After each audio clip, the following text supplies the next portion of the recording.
Babalar selam. Bugün günlerden pazartesi. Yani bizim işimiz belli. Cinayet, gizem ve yok artık dedirten dosyalar. Baştan uyarayım. Bugünkü dosya ağır. Yamyamlık var, kaçırma fantazileri var, rahatsız edici yazışmalar desen o da var. Etrafında çocuk varsa kulaklık tak ya da bu videoyu sonraya sakla. Bugün konuşacağımız adamın adı Gilberto Valle. New York'ta polis. Hani sağ elini kaldırıp koruyacağım, hizmet edeceğim diye yemin edenlerden. Arkadaşlarının gözünde çalışkan, düzgün normal bir polis memuru. Ama adamın bir de kimsenin bilmediği karanlık bir internet hayatı var. Bu olay patlayınca medya onu yamyam polis olarak anmaya başlıyor. Ve her şey bir anda çığırından çıkıyor. Benim de ilgimi çeken taraf şu. Bu adam gerçekten bir canavar mıydı? Yoksa sadece korkunç bir hayal gücü olan biri miydi? Çünkü dosyada tartışma tam buradan dönüyor. Üstelik Jill bütün bu olaylardan sonra bir de kitap yazıyor. Ben aslında neydim, ne yaşadım? Kendi tarafından anlatıyor olayları. Bugün anlatacağım şeylerin büyük kısmı da o kitap ve dosyaya giren belgeler üzerinden. Şimdi son bir uyarı daha. Çocukları ekranlardan uzaklaştırın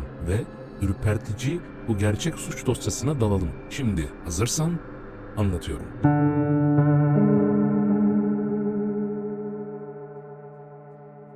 Yıl 14 Nisan 1984'te Queens'te doğuyor. Bunun kardeşleri var. Bu en büyük çocuk. Aile içinde kavga çok. Anne baba Jill daha 5 yaşındayken ayrılıyor. Jill kendi anlatımında çocukluğumda öyle travmatik doğaüstü bir şey olmadı diyor. Güvenli bir mahalle, tema parkına gidilen bir çocukluk, arkadaşlar okul, sıradan. Hatta zamanla popülerleştiğini, notlarının iyi olduğu ve beyzbol oynadığını anlatıyor. Ama sonra 11 yaş civarı erkek çocukların o yaşlarda yaşamaya başladığı şeyler başlıyor ve ekliyor.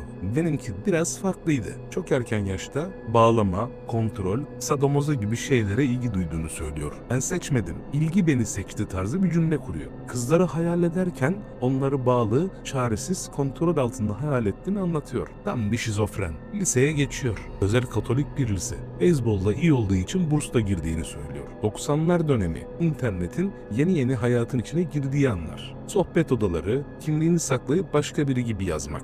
O dönemi hepimiz yaşadık. Mirçler, ICQ'lar, MSN'ler, ASL muhabbetleri, rastgele insanlarla konuşmalar. Jill de bundan etkileniyor tabii. Sonra bir anda porno ile tanışıyor. Ve orada iş daha sert tarafa kayıyor. Lisede bir kıza Melanie'ye tutuluyor. Kız onu arkadaş olarak görüyor. Jill daha fazlasını istiyor tabii ama alamıyor. Jill'in kitabında bu kısım bayağı fazla açık. Adam resmen neye nasıl fantezi kurduğunu, nelerden tahrik olduğunu uzun yazmış. Melanie'yi hayal ederken onu bağlı, ağzı kapalı, çaresiz, tehlike içinde hayal ettiğini anlatıyor. Buraya kadar bile rahatsız edici ama daha sonra daha da ileriye gidiyor. Kişilerine ve yenme gibi yamyamla uzanan fantazilerden bahsediyor. İşin ilginci bu onun kafasında kendi icadı gibi başlıyor. Ama sonra internette bunun bir tür olduğunu fark ediyor. Liseden sonra üniversiteye gidiyor. Psikoloji okuyor. Yanında da ceza adaleti okuyor. Üniversite yıllarını tipik üniversite hayatı gibi anlatıyor. Partiler, arkadaşlar, şakalar, karılar, kızlar. Ama bir yandan da diyor ki sınıfta odaklanmak zordu. Çünkü etrafta çok güzel kız vardı. Hatta kitabınla sakın yanlış anlamayın. Ben sınıfta oturup odadaki her kadını bağlayıp ağzını tıkamayı hayal etmedim gibi ironik bir anlatım var. Hani yapmadım diyor ama bunu söyleme biçimi bile aslında kafasının orada dolaştığını gösteriyor. Yine de dışarıdan bakınca sırada bir öğrenci profili. Bir dönem yurtta Rain Man lakaplı biriyle kalıyor. Bu adamın ciddi bir porno DVD koleksiyonu var. Jill burada daha uç içeriklerle tanıştığını söylüyor. İnternette daha fazlasını aramaya başlıyor ve sonunda Monk's Kitchen tarzı yamyamlık temalı fetiş sitelerine denk geliyor. Ben bunu sadece kafamda var sanıyordum. Meğer bunun bir dünyası varmış kafalarına girmeye başlıyor. Bu siteler onu mesaj panolarına götürüyor. İnsanların kurgu hikayeler yazdığı, kaçırma, bağlama, öldürme, pişirme gibi fantazi diye anlattığı yerler.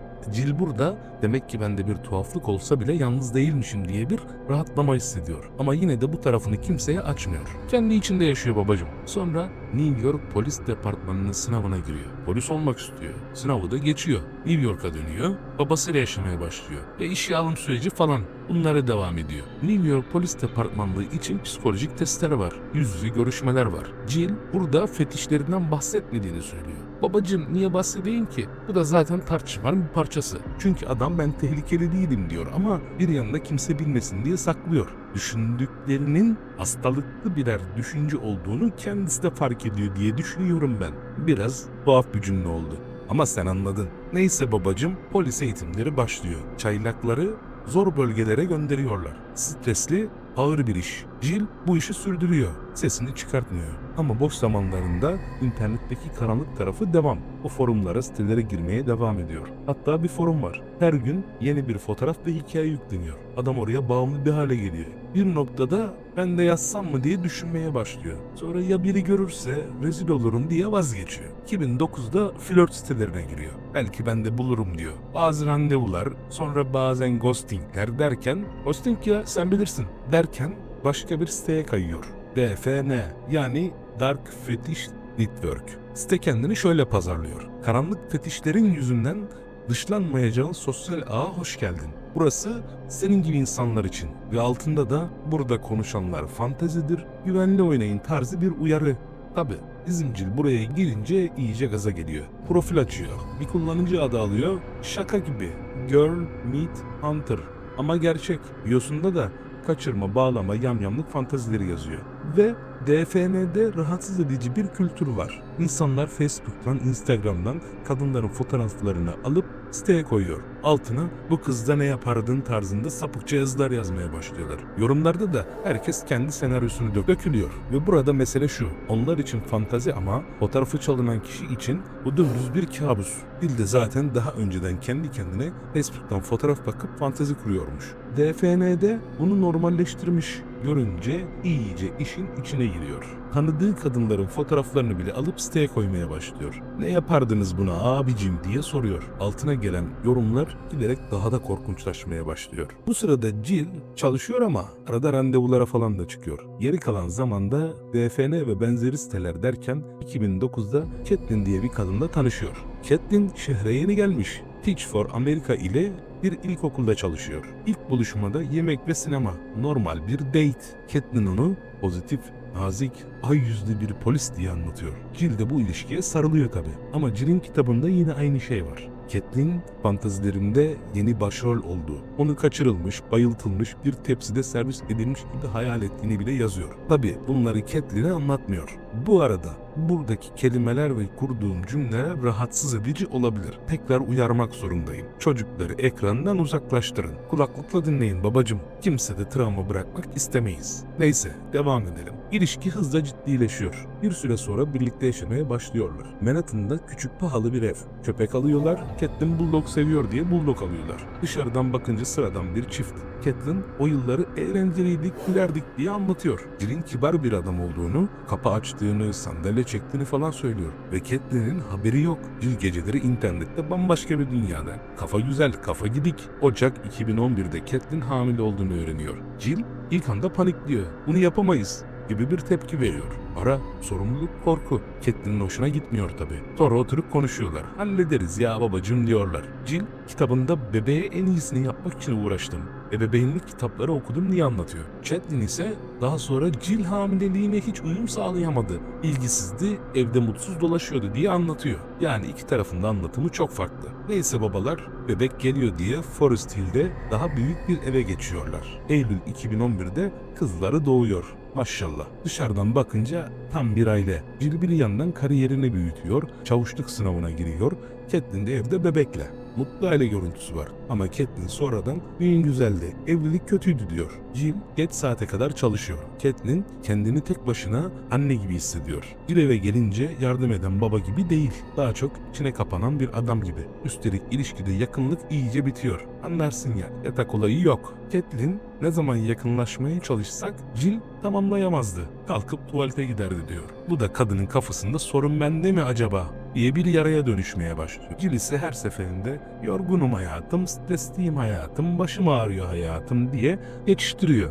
Ama sonuç adam eve gelince video oyunları, internet, sabaha kadar uyanık kalma. Evin içinde iki farklı hayat. En ürpertici yerlere geliyoruz. Ve kırılma anı. Jill'in bilgisayarı bozuluyor. Hayatım benimki çalışmıyor, seninkini kullanabilir miyim diyor Caitlin'e. Caitlin tamam diyor. Bu onun için sıradan bir şey. Jill bu bilgisayarda o sitelere girmeyeyim, yakalanırım diyor. Ama bir süre sonra huyluyundan vazgeçmiyor. Dayanamayacak bir hale geliyor ve o sitelere giriyor ve en büyük hatayı yapıyor. Sekmeleri kapatmıyor. Unutuyor. Neyse babalar Caitlin bilgisayarını alıyor. Bilgisayarı açınca karşısında bağlı kadın fotoğrafları, ağızlıklar, şiddet içerikleri. İlk anda şok.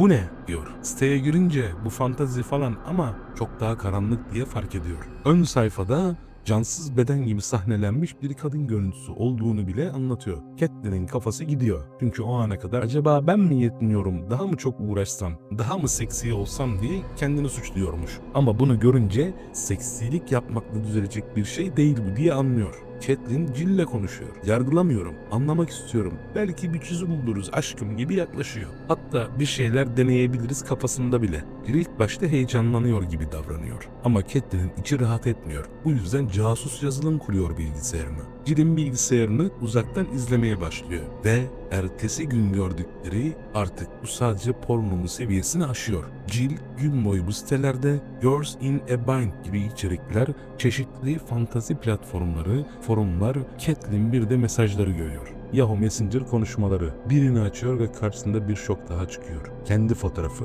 arkadaşlarının fotoğrafı, tanıdığı kadınların fotoğrafı ve bunların üzerinde konuşulan şeyler. Şöyle bağlayacağız, şöyle kaçıracağız, şöyle canına kastedeceğiz gibi detaylar. Catelyn arama yapıyor, kendi adı Jill'in maili ve e-postaları buluyor. Bazılarında Catelyn'in boğazının şöyle anlatayım, Catelyn'in kurban edileceğini ve eğlenilecek gibi cümleleri var. Böyle bir şeyi eşin hakkında okuyorsun. Fantezi falan demek kolay değil. Kadın doğal olarak bu gerçek mi diye korkmaya başlıyor. Üstelik ortada bir de bebek var. Catelyn artık burada kalamam diyor. Ailesini arıyor ve bebeğiyle Nevada'ya kaçıyor. Catelyn Nevada'da bile durmuyor. Casus yazılımla izlemeye devam ediyor. Jill'in aramalarında kadın kaçırma nasıl yapılır, kloroform insan eti tarifleri gibi şeyler var. Üstelik bilgisayarda klasör kadın fotoğrafları. 80'den fazla. Birçoğu Catelyn'in tanıdığı insanlar. E-postaları da Jill'in 3 kişiyle daha ciddi konuştuğu görülüyor.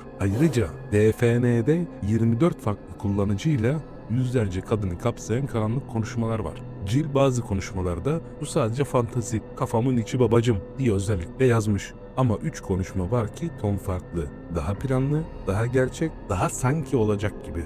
Catelyn artık dayanamıyor. Bunlarla birlikte FBI'ye gidiyor. Çünkü olay artık rahatsız edici içerik değil, kendi can güvenliği. 24 Ekim 2012'de FBI Jill'in evine gidiyor. Adamı dışarı çıkarmak için arabanıza çarpmışlar efendim diye telefon ediyorlar. Jill eşortmanla dışarı çıkıyor ve koridorda FBI ajanlarını görüyor. Birinin elini omzuna koyup sorun yok dediği, Jill'in de sanmıyorum gibi bir şey söylediği anlatılıyor. Adam tutuklanıyor. Suçlama kaçırma komplosu. Medya olayı kapıyor.